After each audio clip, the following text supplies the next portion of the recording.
कहानी मेरे ननिहाल की है, जो ढाका के पास एक छोटा सा गांव है, विक्रमपुर।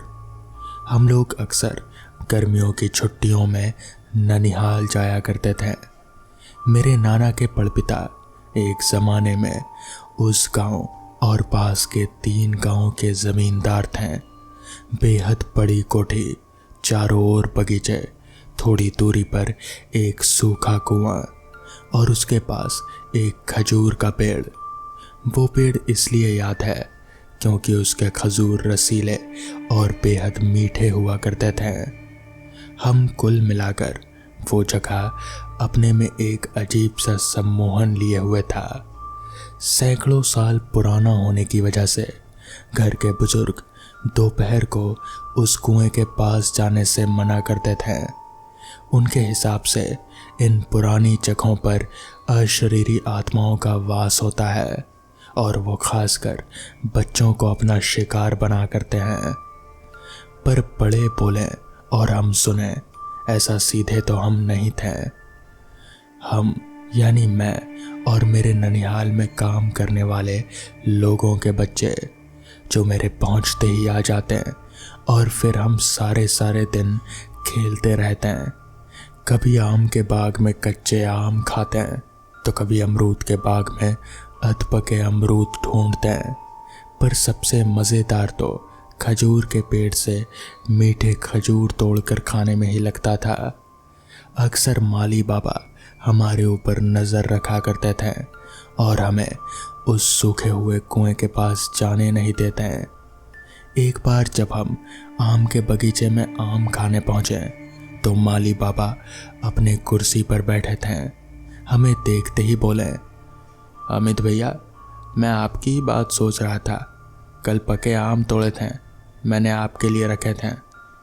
बोलकर एक बड़े बर्तन में बहुत सारे आम ले आए। हम सारे बच्चे उनके पास ही बैठ गए और आम खाते खाते उनसे कोई भूत की पुरानी कहानी सुनाने को कहने लगे। तब उन्होंने हमें उस सूखे कुएं की कहानी सुनाई। बात उनके बचपन की थी, जब उनके पिता वहाँ माली थे। उनके अलावा और भी कई बच्चे थे जो दोपहर के समय या तो नदी पर तैरने जाते हैं या खेलते रहते हैं। एक दिन वो लोग उस कुएं के पास ही खेल रहे थे कि अचानक उनके एक दोस्त ने कहा कि उसे कुएं से कोई और उनकी ओर देखता दिखा। कोई सफ़ेद कपड़ों में एक महिला का सिर था जो उनकी ओर ही देख रहा था और उसके देखते ही वो अचानक से गायब हो गया। सभी खूब हंसे, उसे डरपोक बोलकर, जिससे वो नाराज़ होकर चला गया और वो लोग फिर से खेलने लगे। उनका एक दोस्त जो थोड़ा थक गया था, वो कुएं के मुंडेर पर बैठ गया और बाकी वहीं खेलते रहे। थोड़ी देर बाद एक अजीब सी चित्कार सुनकर सब कुएं की ओर घूमे तो जो देखा वो देखकर उनके होश उड़ गए। एक सफ़ेद साड़ी में लिपटी औरत ने उनके दोस्त के सिर को अपने मुंह में लेकर अपने साथ कुएं के अंदर दीवारों पर एक गिरगिट की तरह उतरती जा रही थी। देखते ही सारे बच्चे दौड़े और अपने परिवार के लोगों को बता दिया। गांव के एक मौलवी को साथ लेकर सब दौड़ते हुए आ पहुंचे। मौलवी जी एक सीढ़ी की मदद से कुएं में उतरे और उन्हें वहां एक सुरंग सी नजर आई। उसमें घुसते ही उन्हें महसूस हुआ कि वो बुरी आत्माओं की जगह में प्रवेश कर गए हैं और उन्होंने कुरान की आयतें पढ़नी शुरू कर दी। अपने साथ लिए जमजम के पानी का छिड़काव करते हुए जब अंदर पहुंचे तो वहां एक अतृप्त आत्मा ने उनका सामना हुआ और बामुश्किल से वो उस बच्चे के अधखाए शरीर को लेकर बाहर आए और उस समय से ही सभी को उस कुएं के पास जाने की मनाही हो गई। तो दोस्तों, ये थी आज की पहली कहानी। तो चलिए बढ़ते हैं आज की दूसरी कहानी की ओर। वो अमावस की काली स्याह रात थी। गैरांग फैक्ट्री से काम करके घर लौट रहा था। उसके गांव हल्दिया से 4 किलोमीटर दूर एक औद्योगिक क्षेत्र था। यहाँ की एक फैक्ट्री में वो चौकीदारी का काम करता था। अक्सर वो 10 बजे काम से घर लौट आता, लेकिन आज दूसरे चौकीदार को लेट हो जाने से उसे घर लौटने में रात के 12 बज गए थे। वो सुनसान सड़क के बीचों बीच धीमी आवाज में गुनगुनाते हुए तेज कदमों से चल रहा था। अचानक से वो चलते चलते रुक गया। उसे खुद समझ में नहीं आ रहा था कि वो ऐसे अचानक से क्यों रुक गया। उसने ध्यान दिया कि वो गांव के शमशान घाट के बिल्कुल सामने खड़ा था। रोज उसका यहीं से गुजरना होता था और ये पहली बार नहीं था जब उसे घर लौटने में इतनी रात हो गई हो।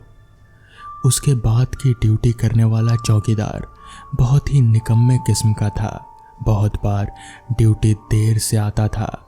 कई बार गैरांग इसी रास्ते से रात के 12 बजे के बाद भी घर लौटा था, लेकिन इससे पहले कभी भी उसे ये शमशान इतना डरावना नहीं लगा जितना आज लग रहा था। उसकी नजरें शमशान के दरवाजे पर टिकी हुई थी और उसे ऐसा लग रहा था जैसे ये रात का अंधेरा उसे अपनी चपेट में लेने को आमादा था।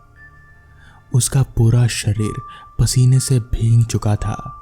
उसने सब बातों को नजरअंदाज किया और एक बार फिर से आगे बढ़ने लगा, लेकिन तभी उसने देखा कि उसके सामने अंधेरे में कोई खड़ा था। कौन कौन कौन है? गैरांग ने डरते डरते अपने कदम बढ़ाए। उसके सामने एक लड़की खड़ी थी जिसे वो अच्छे से जानता था। शिल्पा, बेटी, तुम इतनी रात का यहाँ क्या कर रही हो?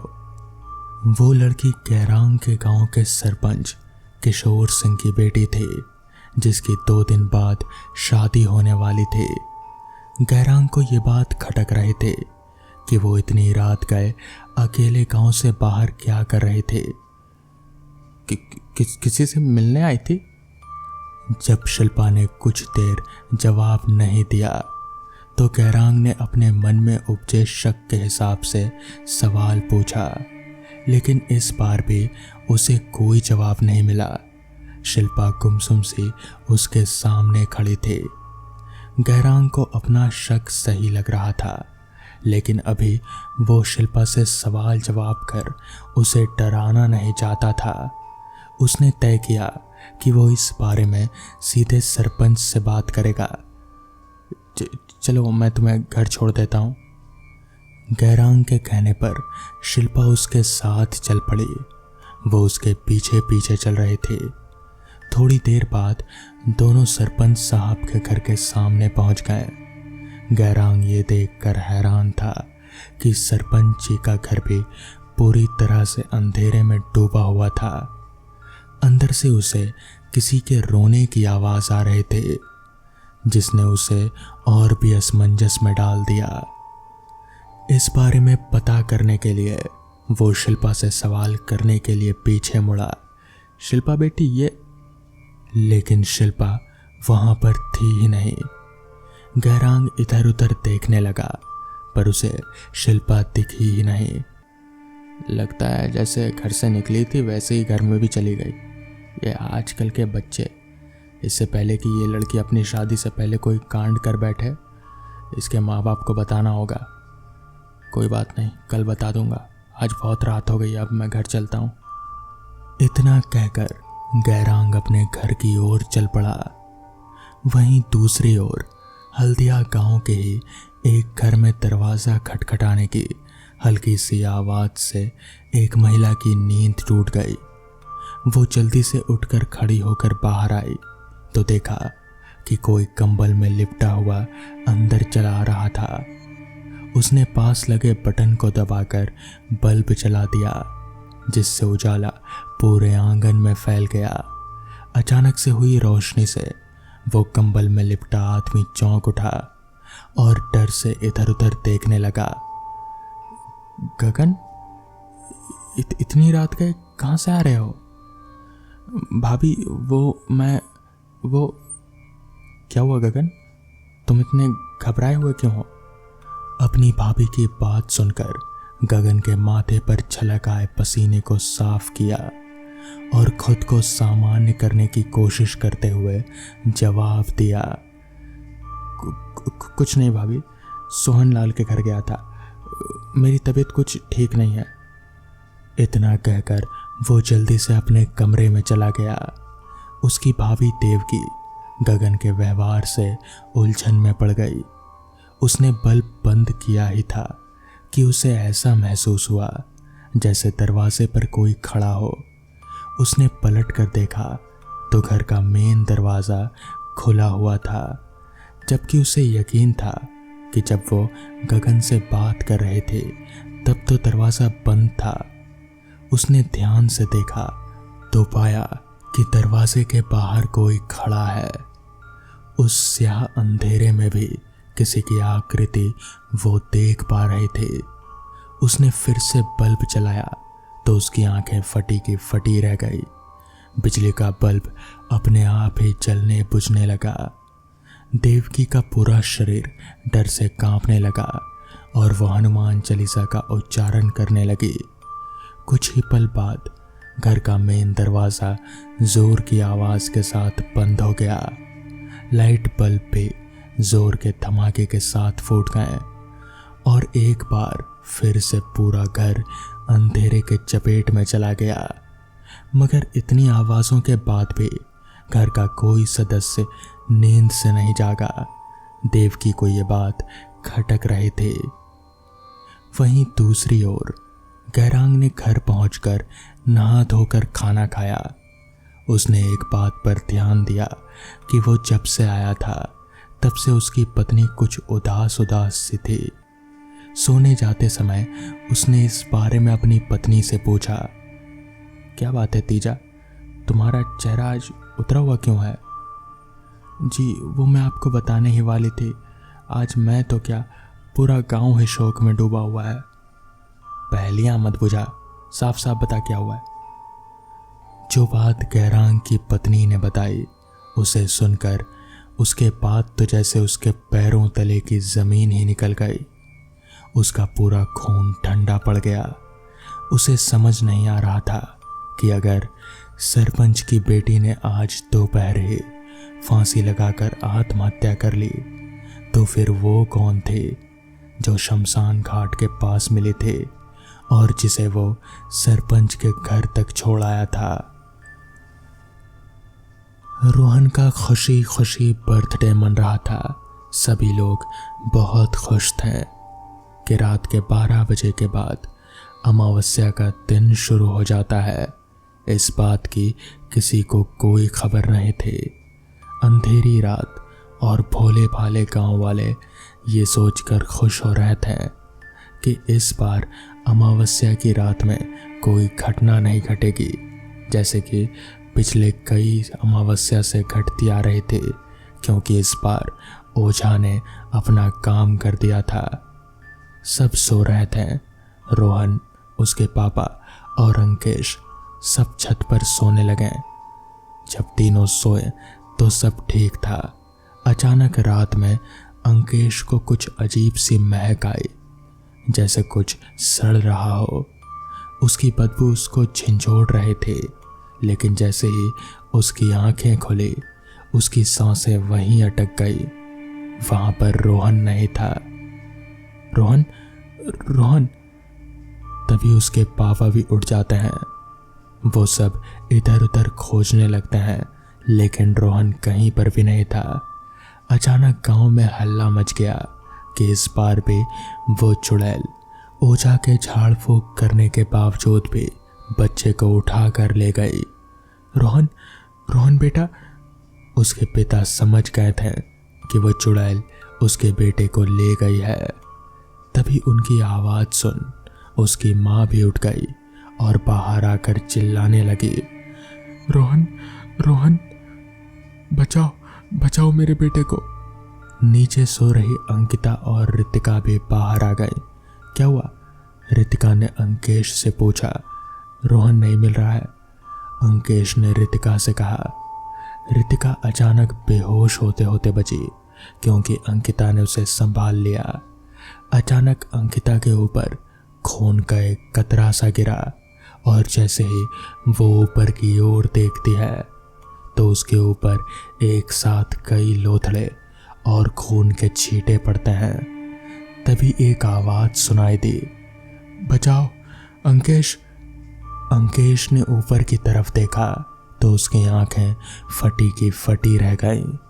वो चुड़ैल रोहन को अपने रीछ जैसे हाथों में थामी हुई थी और वो रोहन की गर्दन को मुंह से काट रहे थे।